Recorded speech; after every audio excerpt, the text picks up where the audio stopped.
Alright guys, doing a restring here for a very special client who shall remain nameless, but nonetheless 55 pounds on the mains with Yonex Poly Tour Rev, the string of champions. 16-19. Alright, let's do it. Start at the bottom.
Just making my way through the mains here. 4 on one side and start the other. Keep the tension even on the raquito. Come on.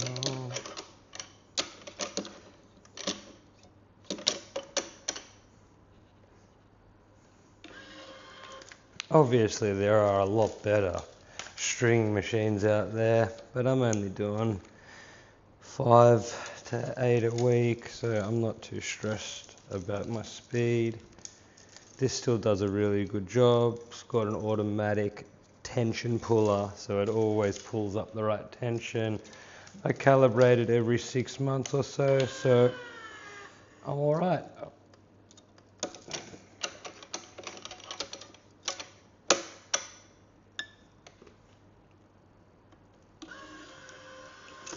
So yeah, you do 4 of the mains on one side, then do 4 on the other to keep the tension. And I'm always doing 2 strings. Even if they get the same poly all over, I will still cut 2 strings and do the mains and the crosses. I find it keeps better tension on the racket, and there are manufacturers out there that recommend that you do it in a 2 string, and if you string in a 1 string, it voids the warranty. So why would you be doing that? Makes no sense at all.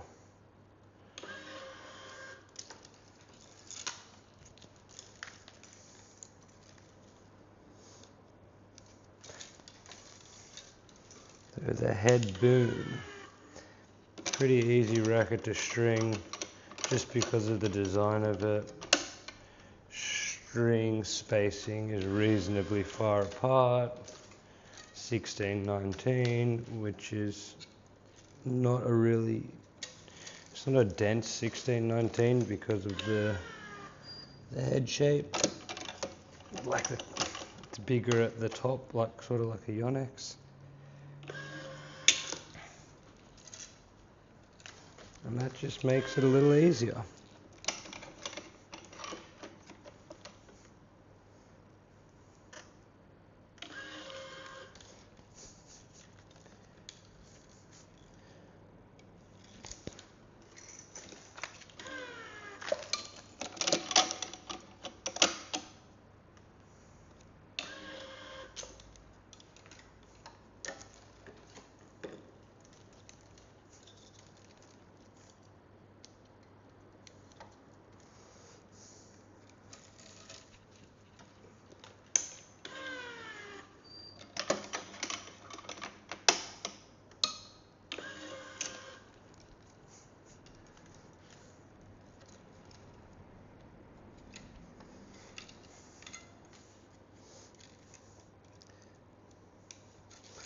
Just finishing off the other side of the mains, and in no time at all we'll be on to the crosses.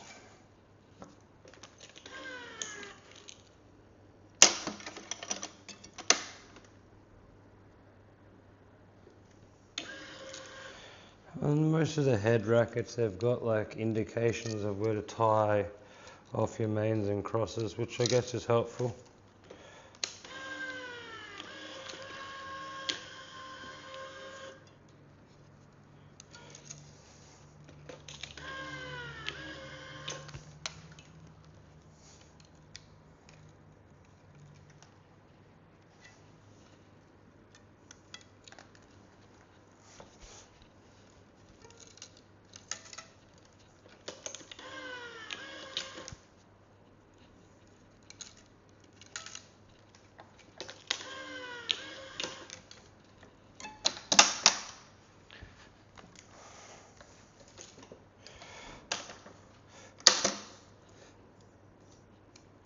I was very generous with the extra string. I must not have counted that very carefully, but better to be generous than to be stingy, because if you are under, well then let's just not go there.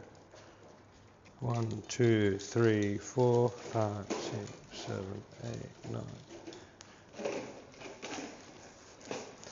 Just measuring out the string, cutting, and let's rock and roll. So there are different techniques that people use, holding the string nice and long, holding it nice and short, somewhere in between, but there are times and places for both. So when you're near the top of the racket or the bottom of the racket, you might be using a little bit of the longer string technique, and through the middle maybe you can hold the string a little bit shorter, and you'll see what I mean in a minute when I start off.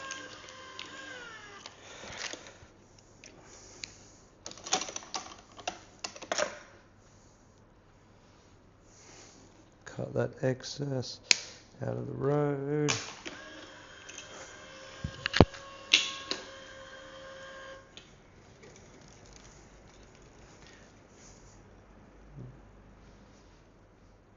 Probably want to make that a little bit sharper.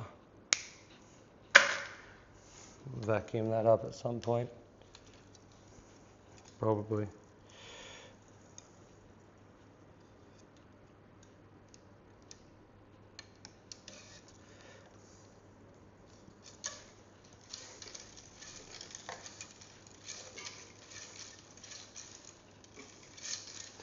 Got to continuously move the string as you pull it through so you don't make a divot or burn the string. Basically, you must protect the integrity of the string.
Just making my way down the mains now.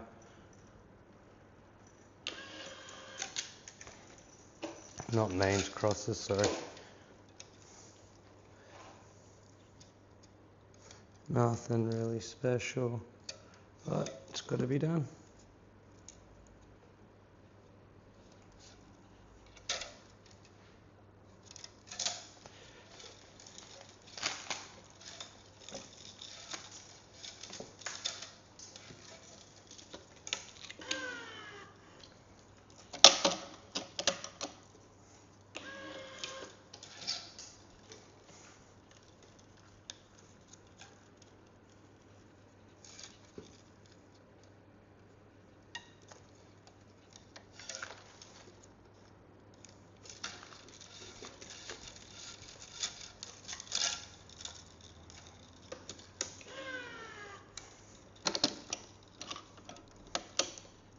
Clamping each cross off, nice and close to the grommet, not on the grommet, but as close to the grommet and the frame as you can get. And you can see I'm working on the diagonal, so rather than going in a straight line, I try and thread on the diagonal. It opens up the string bed a little bit more and gives you a little bit more space to work with. But like I said, I've seen really fast stringers at the ATP level do some really strange techniques. So whatever works for you. There is no right or wrong technique in my opinion. There are little things that you probably should do and shouldn't do. But yeah, I've seen people thread with some very, very, very weird techniques and still do it really fast.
These clamps are a bit loose. I might have to do some maintenance on them to make sure they stop slipping, because it's getting a little time consuming, mainly annoying.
So I'm just making sure the strings are all set nice and perfect, even. You might see some other people, or you've seen some stringers, they sort of have like a chopstick sort of looking thing, and they sort of stab at that, like when it's on here, at the holes to make them even. That is effective as well, but I broke mine. So this is my finger strengthening exercise, and I'm pretty much complete.